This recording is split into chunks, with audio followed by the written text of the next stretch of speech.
Video में हम बात करते हैं कि जो जो कांग्रेस पार्टी की जो इतनी बड़ी जो हार हुई है इस जो विधानसभा इलेक्शन में हरियाणा के बावजूद इसकी कि जो सारे जो मीडिया हाउसेस के जो पोल्स थे वो इन्होंने क्लियर जिता दिया था। हरियाणा में एक बड़ी विक्ट्री के साथ कांग्रेस पार्टी बैक हो रही थी और 10 साल के बाद कहना स्वाभाविक था जैसे ट्रेंड हरियाणा में चला आ रहा है। ये भी हिस्ट्री में पहली बार हुआ हरियाणा की हिस्ट्री में कि कोई पार्टी तीसरी बड़ी सरकार बनाएगी। आखिर क्या वजह रही, कैसा ऐसा लगता है। कुछ जो न्यूज़ चैनल्स के जो पत्रकार हैं, कुछ पर्टिकुलरली जो हरियाणा के जो लोकल जो पत्रकार हैं, वो जो एनालिसिस कर रहे थे मैं उनको सुन रहा था। तो उनकी जो रिपोर्ट्स हैं वो क्या कहते हैं।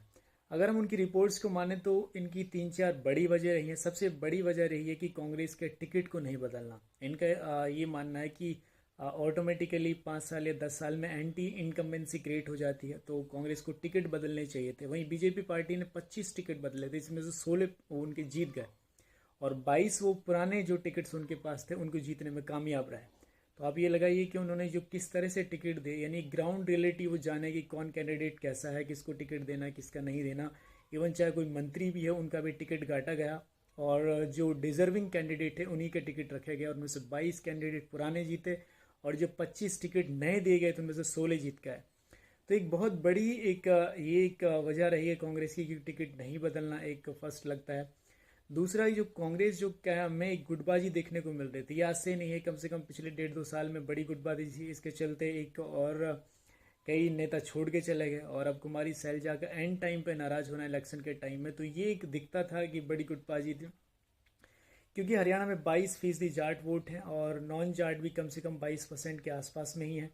तो जो नॉन जाट जो जो छोटी जो वोट्स थे ये इतने वोकल नहीं है जितने जाट लोग वोकल होते हैं। तो जाटों का ये मानना था कि अगर वो जीतते हैं, अगर कांग्रेस बैक होती है, जाट ही मुख्यमंत्री होगा। इसलिए नॉन जाटों के दिमाग में ये बात होगी कि कांग्रेस का मुख्यमंत्री सिर्फ और सिर्फ हुड्डा होगा, कोई कुमारी सैलजा किसी का नंबर नहीं पड़ने वाला। इसलिए उन्होंने चुपचाप जो अपनी जो वोट है वो बीजेपी को दे दी। तो ये एक बड़ी वजह रही इस इलेक्शन में।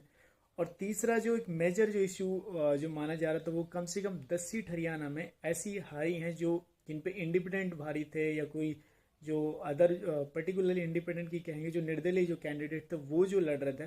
वो 10 सीट के आसपास ऐसे सीट है जिन्होंने टफ फाइट दिया।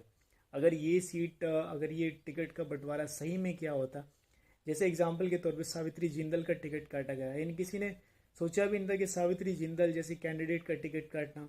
एंड पर्टिकुलरली एक अम्बाला कैंट से एक कैंडिडेट थी जो इंडिपेंडेंट थी, वो एक सेकंड रनर अप थी, 130 वोट से वो हारी थी इंडिपेंडेंट।